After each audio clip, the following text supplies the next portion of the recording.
7 minutes de jeu, peut-être la première phase intéressante de cette partie. Un coup franc dans l'axe du but de Jackie Munaron. Alors la frappe en force de Wilmots, c'est probable.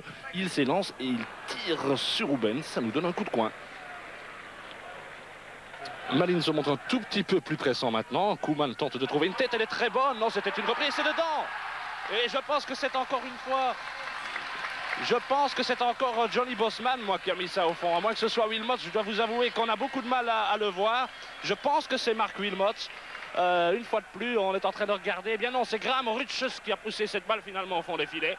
Une reprise d'abord de Wilmots et puis Graham Rutschus qui est parvenu à inscrire son deuxième but en championnat. Et voilà comment, un peu contre le cours du jeu, parce qu'il ne le méritait pas vraiment, les Malinois mènent à la main. 1-0. Alors le danger va-t-il encore venir d'une phase arrêtée? Rutschus se place comme d'habitude au niveau du premier montant. Emers, lui, se charge de donner ce coup de coin en direction de la tête de Bosman. Clijsters amorti et sans doute le tir fusé de Koeman et c'est dedans. C'est dedans et c'est remarquable. Je me demande si le ballon n'a pas été effleuré par un autre joueur. Toujours est-il qu'on la sentait venir, cette frappe de Erwin Koeman, digne d'ailleurs de son frère Ronald. Voilà comment maintenant le club malinois mène déjà 2-0, à peine 20 minutes de jeu. Sans doute la toute dernière phase de cette première période, un coup franc un peu désaxé. Mark Emers est là, il va sans doute combiner avec Johnny Bosman. Combinaison à 3, le tir de Bosman est très puissant et un bon mètre au-dessus du but de Jackie Munaron. C'était sans doute la dernière phase digne de ce nom en première période. Koeman, Clijsters maintenant.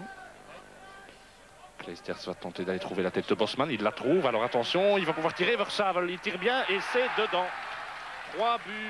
3-0 par Bruno Versavel alors que l'on rejoue seulement depuis 5 minutes et une deuxième période qui commence de manière tout à fait catastrophique évidemment pour les Liégeois.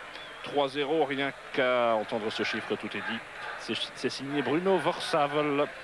Bof, avec Abram, pressé par Wilmots. Wilmots à toute allure qui offre peut-être le numéro 4 à Bosman, bien sûr. Il était dit que Johnny Bosman devait lui aussi participer à la fête. 12e but de la saison. 4-0 pour un Malinois euphorique ce soir. Une erreur d'Abram, la seule ce soir au départ. Et puis Mark Wilmots, lui aussi dans tous les coups, qui offre sur un plateau le 4e but à Johnny Bosman, alors qu'on ne rejoue que depuis 10 minutes.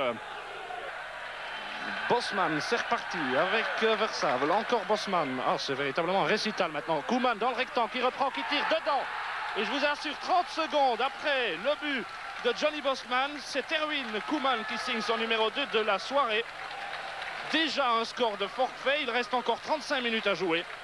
Et cette action superbe entre Bosman et Versavel conclue par Koeman, 5-0 pour le club malinois. Coup de coin, le énième maintenant pour les Malinois, et toujours Koeman bien sûr de ce côté-là, et toujours sans doute vers un grand format. Cette fois ça ne réussit pas très bien. Et Ouar qui se fait prendre la balle, et ça part à toute allure. Koeman, la tête de Munaron, et c'est dedans, et c'est signé Johnny Bosman, son deuxième but de la soirée, le 13e de la saison. Johnny Bosman qui inscrit ce but. Et 6-0, je ne sais pas si vous vous rendez compte la misère qu'il doit y avoir dans cette équipe liégeoise ce soir. Mais décidément, contre ce Malines-là, il n'y avait rien à faire. La tête de l'opportuniste Bosman, 6-0. Il n'y a plus un seul Liégeois devant, évidemment. Hein, Clijsters, Bosman, De Sar qui... Oh, on se gêne, mais sur la transversale. Mais alors là, si les Liégeois se mettent en plus à vouloir offrir véritablement des buts tout faits aux Malinois, eh bien on va devant de la catastrophe, mésentente avec la défense centrale. Pépa qui est lancé en profondeur. Alors est-ce qu'il va faire quelque chose? Là il est seul devant Clijsters, c'est bien joué. Ah, c'est superbe. Oh, sur le montant, ça c'est vraiment pas de chance. Oh, le petit joueur liégeois s'est battu tout seul pendant presque une mi-temps. Il aurait vraiment mérité de mettre ce ballon en fond. Le montant l'en a repoussé. Eh bien c'est dommage, je pense vraiment pour lui. Et ça restera décidément un très mauvais samedi soir pour les joueurs liégeois. Mark Emers, Clijsters. C'est très bien fait là entre les deux joueurs. Mark Emers, son centre est très bon. Et la tête, oh, elle est superbe. Et c'est mérité, je vous assure, c'est Mark Wilmots évidemment. Eh bien, ce but inscrit tout à la fin par Marc Wilmots, c'est une belle récompense, puisque Wilmots s'est battu, mais comme un diable pendant 90 minutes, offrant des possibilités de but à ses compagnons.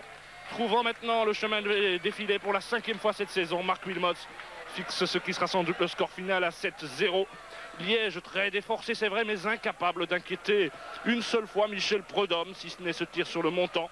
Un Malinois euphorique qui n'avait plus offert un tel spectacle à ses supporters depuis fort longtemps. Ambiance des grands soirs à Malines, où le KV a joué ce soir en réel candidat champion. Score final, Malines 7, Club Liégeois 0.